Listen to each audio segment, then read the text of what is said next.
About 5 years ago, the Computer Chronicles broadcast a special two-part series on computers in the Pentagon. These two programs looked at the efforts of the military to use computer technology in the development of new weapons and strategic systems. At the time, the work was somewhat theoretical, but with the events of the past few weeks in the Persian Gulf, the role of computer technology in war has become a very real subject. Because of the current interest in military technology, we're going to rebroadcast this special two-part series on computers and the Pentagon. Here is part one, originally broadcast in April 1986.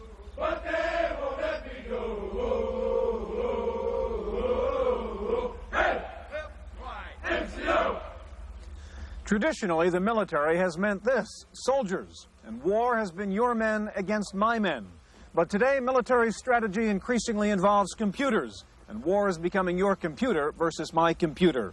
How have computers affected the military? And how has the military affected computers? We'll get answers to those questions today as we begin a special two-part look at computers and the Pentagon on this edition of the Computer Chronicles.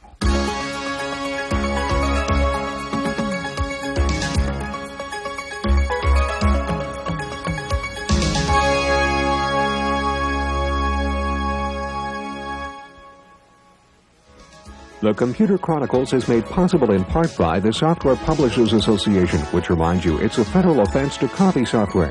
The SPA provides information on how to stay software legal. Funding is also provided by PC Connection and Mac Connection, and by Byte Magazine and Bix.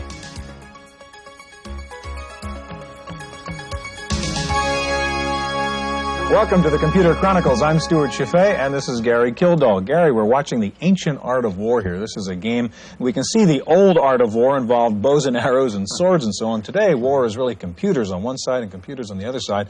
How important really has the defense establishment been in the whole area of computer research? Well, Stuart, whether we like to acknowledge our heritage or not, the Department of Defense funding has been very important all along the development of computers, right from the very beginning, where computers were used to compute ballistics tables, through the investment in the space program, micro-miniaturization, microchips, and all that. Very important. Gary, today we're going to take a look at the Pentagon's role in computer research. We'll look at simulations, we'll look at robots, intelligent weapons, and Star Wars. We're going to begin with a background look at the Pentagon's role in computer research. Not long ago, Silicon Valley went into a slump, with computer companies looking at red ink and layoffs, bankruptcies and auctions. But for one group of companies, the military contractors, business is very good, and it's getting better. From smart missiles to the Strategic Defense Initiative, or Star Wars, the computer business is booming with defense-related projects. Pentagon spending in the Valley jumped $500 million in 1984 to over $4.5 billion and increased again in 1985. Layoffs at semiconductor manufacturers are in sharp contrast with new employment at defense contractors, up 4,000 people at Lockheed Corporation alone. Analysts estimate that anywhere from 15 to 30% of high-tech workers are involved with defense-related work. Critics worry that the trend away from commercial products to direct military applications will thwart the young industry's reputation for taking innovative risks. But those within the industry don't think so. The government will fund research, whereas the private sector is not interested in funding research. Now, the military and the government has particular goals for that research, so they're not just funding it for its own sake, but the government, in particular the Defense Department, has a very long-term perspective on research. They don't expect to see results of your basic or applied research for 10 or perhaps even 15 to 20 years. That simply is not true in the private sector. In a mass raid, high-speed bombers could be in on us before we could determine their tracks. And then it would be too late to act.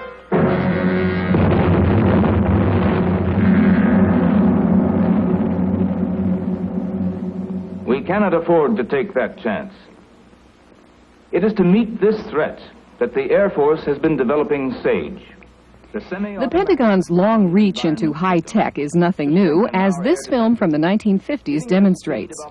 SAGE was a computer system built to track aerial intruders for the North American Air Defense Command. It was built at a time when military projects occupied 60 to 70% of the high-tech workforce. Even the earliest mainframes were designed for military purposes. The ENIAC, shown in this 1946 film clip, has a place in history as the first general-purpose electronic computer.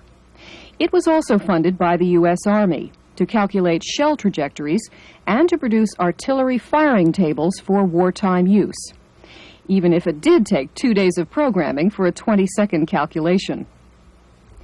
In the United States, much of the advanced research in computer technology is paid for and directed by military agencies.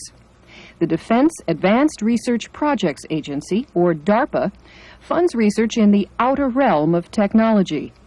DARPA is credited with developing the building blocks of modern computers, from microcircuitry to the mouse. Critics of Pentagon-funded research voice concerns about the way projects are financed and the danger of relying too heavily on military funding. Unlike the lean startup that relies on venture capital, military contractors are guaranteed a profit called cost-plus financing. And still unanswered is how the push for military computers will affect our standing in the international race for computer supremacy.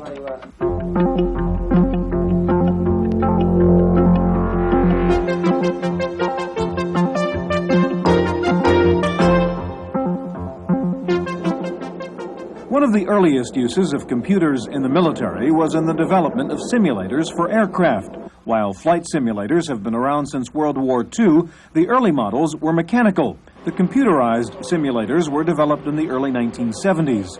Today's simulators include extremely sophisticated graphics displays and give the instructor almost complete control over the student pilot's environment. One of the leading companies in computerized flight simulation is Singer Link. The Link simulators have been developed for military aircraft like the B-52 bomber, the C-130 transport, F-16 and F-111 fighters, and the Huey and Cobra helicopters. At Indiantown Gap, Pennsylvania, a Singer Link simulator is being used to train pilots on the Huey or UH-1 helicopter. The system uses two Honeywell 790 mainframes to process a variety of analog and digital inputs.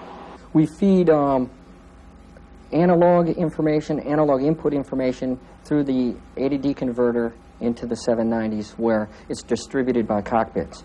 It's shuffled to number 2 790, which performs the equation of motion calculations, given back to number 1, and outputted to the hydraulic cylinders, the cyclic, the pedals, the instruments. So control movements from inputs that change with time, like the cyclic, the pedals, or throttle position, are analog inputs. We have digital inputs from any switches, switches for DIs, switches for the radios, are all digital information input to the computer. The challenge for the computer, of course, is to make the simulation realistic, and that means enough computational speed to update the displays in a meaningful way. There's two types of inputs to the computer, DIs and AIs. There's two types of outputs, AOs, which vary with time, and DOs, which are either a logic on or off. Every one of those is updated in the computer 16 times a second. So we have an I/O update rate of 15.625 milliseconds, or every 1/64th of a second. It does one mode of the interface. Okay? So all switches, lights, instruments, and inputs are updated every 1/16th of a second. While early simulators were thought of as second best to actual in-flight training and used primarily to save money, the military says the new computerized simulators are not only cheaper, but better than the real thing. Virtually everything you can do in the airplane, you can actually do in the simulator. It does represent flying in the clouds. We do not have any visual capability on this simulator. However, one of the added benefits that we have is the introduction of emergency procedures. We can actually input 108 different malfunctions into the computer, and it will show up in the cockpit. These are malfunctions that would normally be catastrophic in the airplane and could not be practiced. We have had at least 2 recorded saves up to now where individuals have practiced some of the emergency procedures in the simulator, have learned them to a very high degree, and have subsequently had the same emergency in the aircraft. And they attribute their saving the aircraft and, of course, the people's lives in the aircraft with their actual simulated training. The newest generation of computerized simulators feature sophisticated displays that not only give the pilot detailed visual feedback, but also simulate the use of the plane's weapons systems. One of the first applications is on the Army's Cobra attack helicopter. That system, since it's so advanced in technology, will have a visual display, and all the weapon systems on the aircraft can be operated.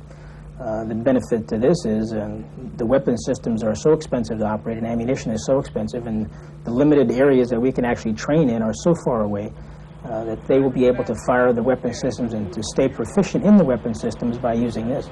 As I mentioned before, very rarely does a Cobra aviator get a chance to fire the TOW missile because of the cost and because of how big a range area you need. Well, here in the simulator, he can fire TOW missiles virtually all day long. These computerized simulators are designed to train men to operate sophisticated military equipment.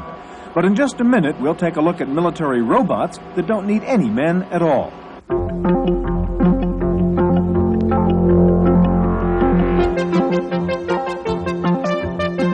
This may not look much like a tank, but someday it could evolve into one, as robots become an increasingly important part of America's military strategy. This is Terragator, an ALV, or autonomous land vehicle. It's being developed here at Carnegie Mellon University in Pittsburgh. CMU's Robotics Institute is working on several aspects of robotics under a grant from DARPA, the Defense Advanced Research Projects Agency. While the work here is basic research, the military applications of an autonomous land vehicle are obvious.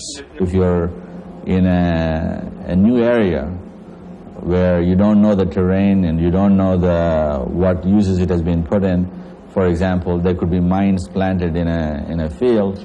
Even if you send a tank with people in it, you might in fact risk lives again. And again, an autonomous vehicle, an autonomous tank, which might conceivably go do the same thing, would in fact save lives. While the Terragator has very limited and specific functions, the scientists here are thinking about more sophisticated ALVs, futuristic robots that could actually become the soldiers of the future. There can be a droid that is dropped and which is self-protecting.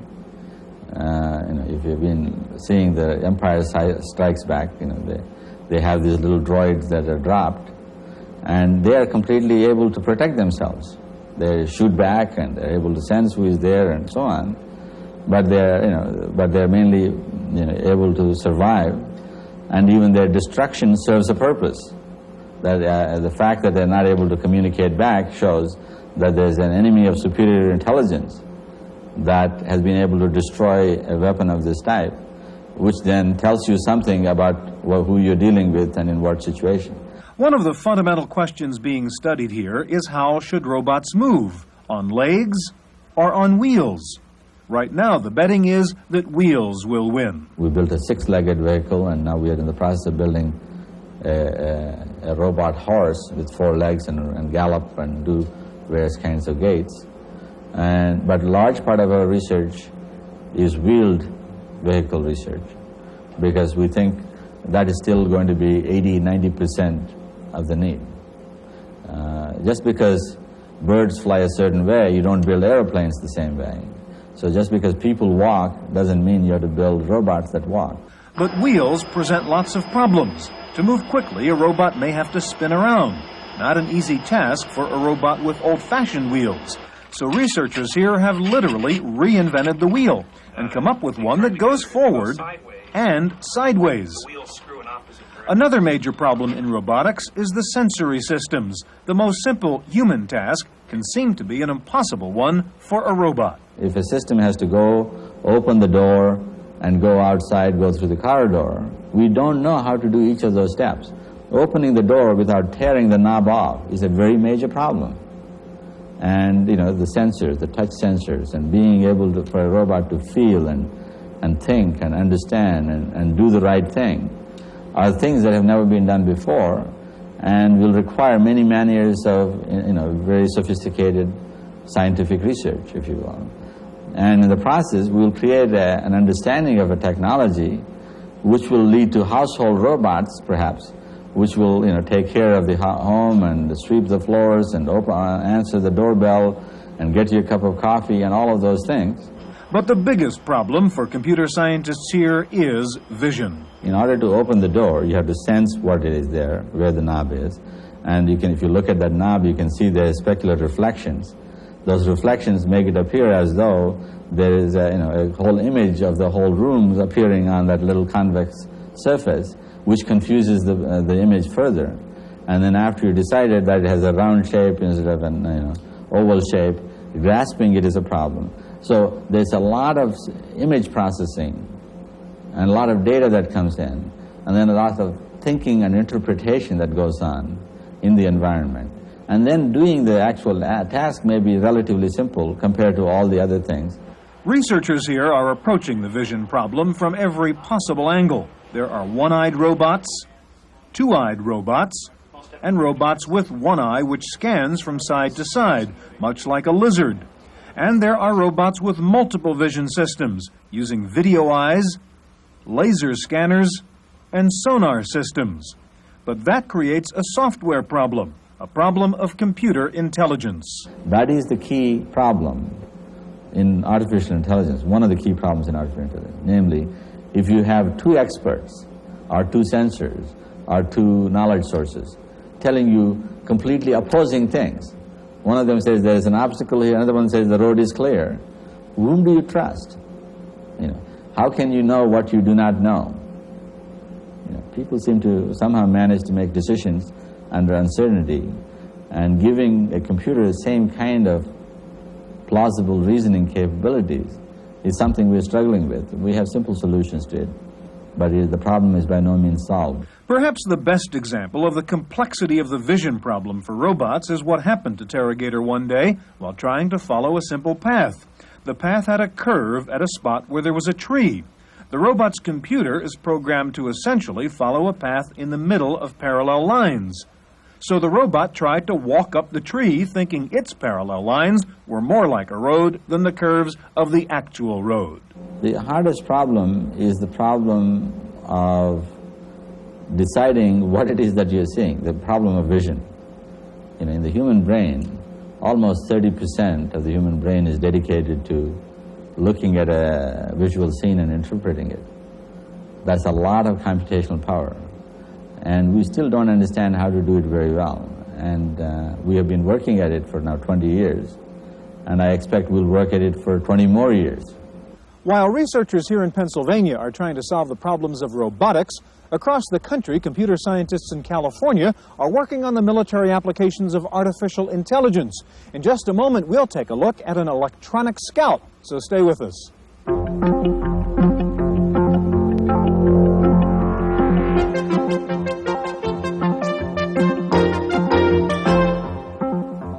At Advanced Decision Systems in Mountain View, California, artificial intelligence takes the form of a tactical expert system that can assess threats, plan, and advise with the help of a knowledge base.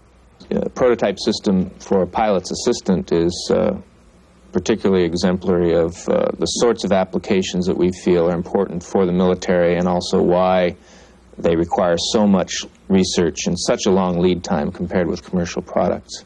What we're talking about is a system to help a pilot, say a fighter pilot, and the system that we've built has multiple expert systems in it. They operate in a distributed, near real-time environment, so each expert system is receiving information. That information flows through the system in the form of intermediate requests and decisions, and eventually some of those decisions pop out to the pilot. This prototype pilot's assistant is an onboard advisor, complete with synthetic speech and graphics displays.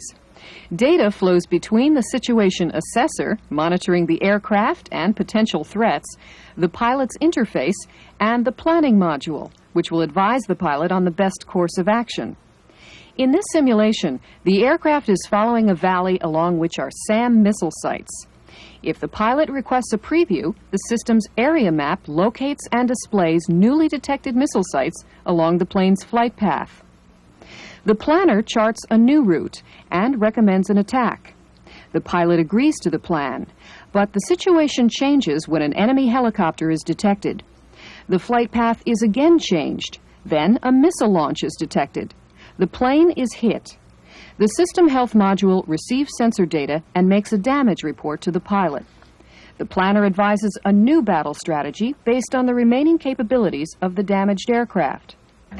The pilot's assistant is an example of a wide range of similar expert systems for air, ground, and sea warfare, being sponsored by the DARPA Strategic Computing Program. Strategic computing will require a tremendous leap in the practical use of artificial intelligence. I believe that military applications, especially military applications of artificial intelligence software, are the most challenging applications anywhere. The real-time aspects of handling sensor data are a growing problem. The United States and its technology base has produced us lots of very good sensors of various types, and these sensors produce mounds, hundreds of gigabytes of information, and there are no humans around that can sit down and actually look through all that information. So we have to find a way to boil that information down to its essence and provide that to a field commander or to a decision maker in Washington. For the battlefield commander, effective decision-making means a well-informed, fast response to the challenge of judging the quality and risks of surrounding terrain and the best path for men and equipment. AI systems can help with these challenges, sifting through masses of information selectively and quickly. ADS is working on a battlefield commander's assistant featuring a multi-attribute display that operates like an intelligent geography database. The system can display a background and identify its natural and man-made attributes, from forests and grasslands to agriculture, cities, and towns. The operator can then add layer upon layer of selective features, rivers, roads, bridges, and other potential obstacles. But the BCA is more than electronic cartography. If the user picks a region and denotes a vehicle type, the system can determine the maximum speed through that area. And from various points on the map, the program will display line-of-sight information from those spots, painting out areas which can and cannot be seen from the vantage point, areas which could hide enemy units. Defining the best path through a battlefield is perhaps the most critical of BCA's talents. Ultimately, the reasoning powers of the system will help field commanders to plot the safest route through a battleground based on physical obstacles and by determining the most likely locations for an enemy attack.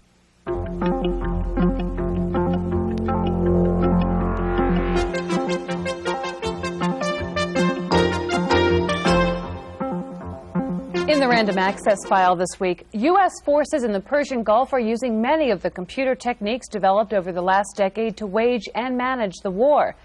But in addition to the more spectacular systems like battle management AI, U.S. troops are also using basic microcomputer products to support the military effort. Apple says Macintosh computers are being used for battle mapping and sending electronic messages from command posts to troops in the field. The Mac portable computer is on board Air National Guard helicopters, whose mission it is to evacuate wounded soldiers in a ground battle. All types of desktop computers are being used to analyze intelligence photographs, develop maps, and chart battle plans. A company called Rugged Digital Systems has made a business out of modifying standard computer systems to enable them to withstand the harsh desert war environment. Litton Applied Technology is providing the Air Force with the black boxes that warn pilots they have been detected by enemy radar. These electronic warfare systems also send out false electronic signals to disguise aircraft tactics. The San Francisco Chronicle reports that Digital Equipment Corporation is receiving war dispatches via electronic mail from sources in Israel and Saudi Arabia. The email messages are sent on Digital's EasyNet mail system and therefore can avoid the Pentagon censors that mainstream journalists must deal with. And while we've heard that the Pentagon itself is getting some of its intelligence information from television, they are doing it with computers. Two different video capture systems from Rastar Ops and Radius are being used by the military to assemble TV news information.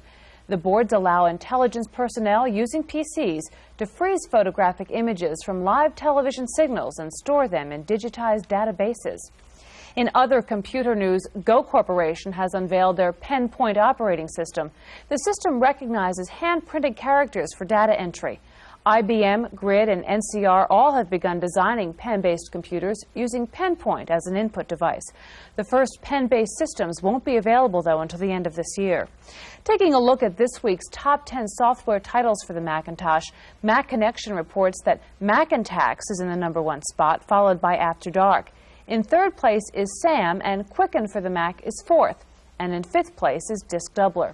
Rounding out the top 10 are Adobe Type Manager, Correct Grammar, Mac Utilities, Microsoft's Word, and SimEarth. And finally, Lotus Development Corporation has pulled its new CD-ROM product called Marketplace off the shelf.